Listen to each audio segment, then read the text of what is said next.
Olá, sejam bem-vindos a mais um vídeo do canal Pocotaku. Eu sou o Alisson. Se você é novo por aqui, não esqueça de se inscrever e também ativar o sininho para receber todas as notificações do canal.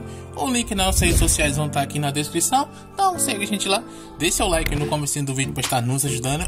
E no vídeo de hoje a gente vai estar falando sobre esse 11º episódio de Tokyo Revengers, o que foi um episódio muito surpreendente. Então, espero que vocês gostem. Vamos nessa. O episódio começa com a primeira reunião da Toman do ano, logo depois de toda aquela luta contra a Black Dragon. E lá, quem começa a falar é o Drake. E ele diz que eles tinham uma trégua contra a Black Dragon, mas ela foi quebrada por causa do conflito entre dois irmãos, o vice-capitão da 2ª divisão, Hakai Shiba, e o líder da Black Dragon, Taiju Shiba. E devido às ações independentes dos capitães da 1ª e 2ª divisão, e logo depois as ações também do Mike e dele Drake, eles derrotaram o Taiju e toda a Black Dragon. E eles pegam e chamam alguém que participou disso para falar. E essa primeira pessoa que vai falar é o Hakai. E ele fala que tudo isso começou por causa de uma mentira sua, que acabou envolvendo a Toman e a sua família. E acabou virando uma guerra entre a Toman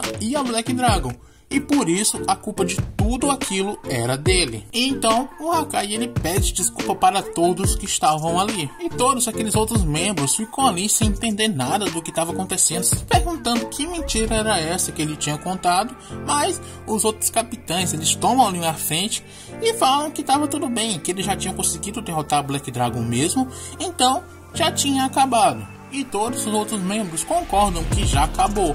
E o Mitsui ele vem até ele ali e diz para ele continuar sendo vice-capitão da 2ª divisão. E todos apoiam essa decisão e ficam ali gritando o nome dele, Hakai, Hakai o tempo todo. O Shifuyu ali baixinho falando com o Takemichi, ele diz que a luta contra a Black Dragon já valeu a pena por ter conseguido salvar o Hakai. E o Takemichi ele concorda com o Shifuyu. Em seguida, o Drake ele chama o Inupi e o Coco. E lá, eles já dizem que são a 11ª geração da Black Dragon. E todos ali ficam confusos, se perguntando se a Black Dragon já não tinha acabado.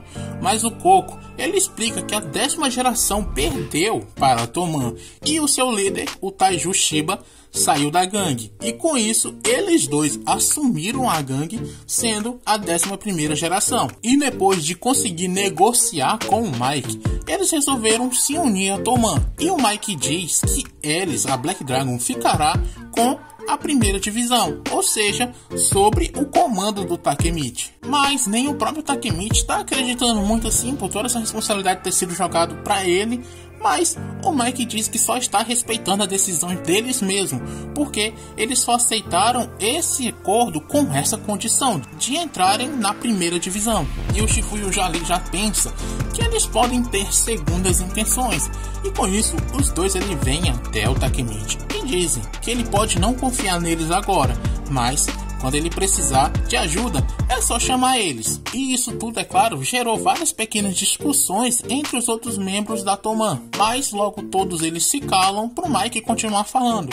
E ele diz que quer falar mais uma coisa sobre o conflito de Natal. E com isso, ele chama o Kisaki e diz que ele está expulso. E isso gera novamente pequenas confusões entre todos os membros.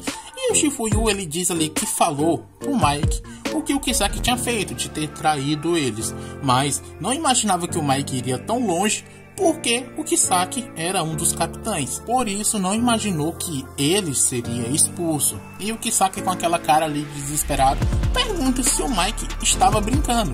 E o Mike pergunta se parece que ele estava brincando, que ele tá realmente fora da Toman. E o Rama ele aparece ali e fala para o Mike que se ele expulsar o Kisaki, ele também vai sair. Ou seja, dos 450 membros da Toman, os ex-50 membros da Mobius e os ex-300 membros da Valhalla vão sair juntos. E com isso, a Toman terá apenas 100 membros. Mas o Mike, ele diz que não se importa, até porque a Toman cresceu demais.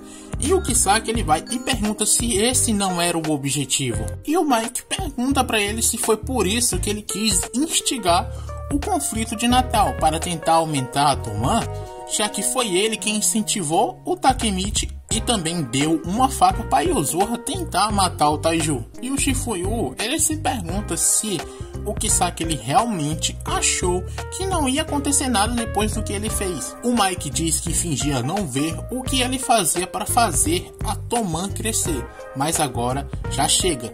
E ele sai de lá. E o Kisaki ele começa a falar, a gritar mesmo, que o Mike tinha ficado fraco e que ele só fez tudo isso para tentar ajudar. E ele tenta ir atrás dele. Mas o Draken ele entra na frente perguntando quem foi que deu permissão para ele falar.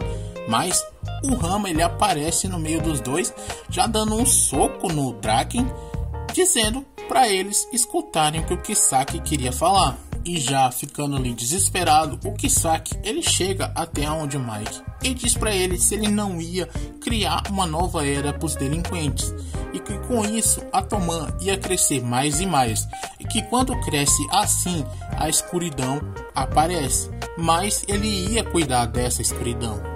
E enquanto o Kisaki tá falando tudo isso para tentar convencer o Mike a mudar de ideia, se passa vários flashbacks de futuros diferentes que o Takemichi já presenciou. E por fim, o Kisaki ele diz que o Mike precisa dele, porque ele é a sua sombra. E por isso um precisa um do outro. E que ele nunca alcançará o que ele quer com esses pensamentos idealistas. Mas o Mike vira as costas para ele e diz que acabou, que com essa imprudência dele arruinará os seus sonhos. E depois de escutar isso, o Kisaki ele cai de joelhos no chão gritando o nome do Mike. E com isso a reunião se encerra e o Takemichi ele começa a pensar que como agora o Kisaki ele foi expulso da Toman, quer dizer que ele conseguiu cumprir a sua missão. E depois disso, já em outro dia, o Mike e o Draken eles estão ajeitando uma moto junto. E os dois conseguem ligar essa moto. E o Mike tá super empolgado com tudo isso. E ele sai de lá totalmente na empolgação para chamar o Takemichi. Então vemos que o Shifuyu já estava levando o Takemichi para esse lugar, ali com a mão tampando os olhos dele. E quando eles chegam lá, que eles destampam os olhos do Takemichi, o Mike diz que aquela é uma CB250, que é igual a dele, e que seu irmão achou o motor dessas motos em uma viagem que ele fez à procura de peças, e que o Mike e o Draken terminaram de arrumar ela. E o Mike e o Draken terminaram de arrumar ela. E essa moto era para o Takemichi, porque o capitão da primeira divisão precisa ter uma moto. E o Takemichi ele diz que aquela é uma moto tão importante assim e eles estão dando para ele. Mas para o Mike seria um desperdício deixar ela ali parada sem ninguém usar ela. E todos ali eles ficam empolgados com isso, com o Takemichi ter ganhado essa moto. Mas o Takemichi não sabe nem como que liga ela. E o Mike ele sobe na garupa e diz que vai ensinar ele a pilotar. Mas o Takemichi ele é um barbeiro total, mal consegue andar. E os dois eles começam a discutir ali porque o Mike tá tentando ensinar ali do jeito dele e o Takemichi não tá entendendo nada, tá errando todo, apertando o freio no lugar da embreagem. Mas o Takemichi ele não consegue entender o que é aquilo que o Mike tá falando, porque ele só manda, ó, aperta a embreagem. Mas ele não sabe onde é que é a embreagem. E o Mike fala de que quando o seu irmão achou aqueles motores, parecia que era até mesmo o destino, porque era um local totalmente abandonado e eles estavam no meio de escombros todo empoeirado. E é por isso que o Mike quer visitar esse lugar algum dia. E o Takemichi diz para eles irem. E com isso eles fazem essa promessa de visitar esse lugar algum dia. E dá para perceber nessa hora que o Takemichi ele já está conseguindo andar muito melhor do que no começo. E depois o Shifuyu e o Takemichi eles estão ali conversando. E lá o Shifuyu fala que agora a Black Dragon era deles. E o Rama e o Kisaki tinham sido expulsos da Toman. E agora a primeira divisão era a maior da Toman. E mesmo que os caras da Black Dragon tenham outros motivos para ter entrado, o Taiju não morreu e o Kisaki foi expulso. Então a missão dele já tinha acabado ali. E ele pergunta se o Takemichi vai voltar para o futuro. E O Takemichi diz que sim. E dá pra perceber que o Takemichi tá até um pouco mal por tá deixando tudo isso e partindo, como se ele fosse literalmente sair dali. Mas o Shifuyu diz pra ele que está tudo bem, porque o lugar dele é há 12 anos no futuro. Em um futuro que a Hinata e o Akinho estão vivos. E o Takemichi novamente começa a chorar, dizendo obrigado, e que o Shifuyu era o melhor amigo que ele já teve.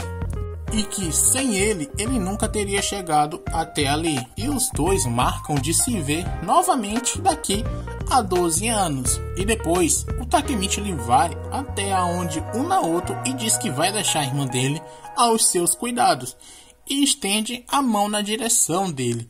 E o Naoto entende o que ele quer dizer e vai e pega na mão dele. Mas antes dele voltar para o futuro, o Takemichi está pensando que conseguiu encontrar todos uma última vez antes de partir. E lá ele diz quais foram as últimas palavras do Baji, que dizia que o Kisaki era o inimigo e que a Toman era o seu tesouro. E o Takemichi pede para eles não esquecerem o que o Baji queria fazer e que também é para eles serem fortes, porque ele sabe que o Mike pode criar uma nova era.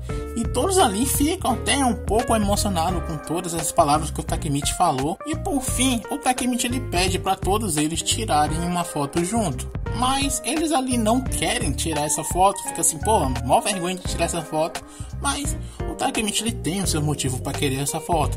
Porque ele acha que nunca mais verá esses rostos do passado novamente. E ele consegue convencer a eles a tirarem essa foto. E quando ele acorda no futuro, o Takemichi não sabe aonde ele está. Porque na sua linha temporal era para ele estar preso. Então se ele não está, quer dizer que as coisas mudaram. E com isso, uma mulher vem até onde ele está, agradecendo ele por ele ter vindo mesmo sendo muito ocupado. E ele novamente está estranhando tudo aquilo, mas ele começa a achar que está em um velório por causa de suas roupas que ele está usando. Mas ele não sabe de quem é aquele velório. E quando ele chega até a moça da recepção, ela agradece por ele vir até o velório do irmão dela. E ainda sem saber de quem que era aquele velório, ele vai se aproximando para tentar entrar lá para dentro. Mas ele acaba escutando o nome das duas meninas. E quando ele se lembra desse nome e pensa no irmão, ele já começa a correr para dentro. E quando ele chega lá, ele vê que aquele era o velório do Mitsuya. E com isso, o episódio se acaba. Espero que vocês tenham gostado desse vídeo. Por favor, deixa o like no finalzinho do vídeo se você ainda não deixou. Não se esqueça de se inscrever. Comentem o que você achou. E no mais, era só isso. Falou!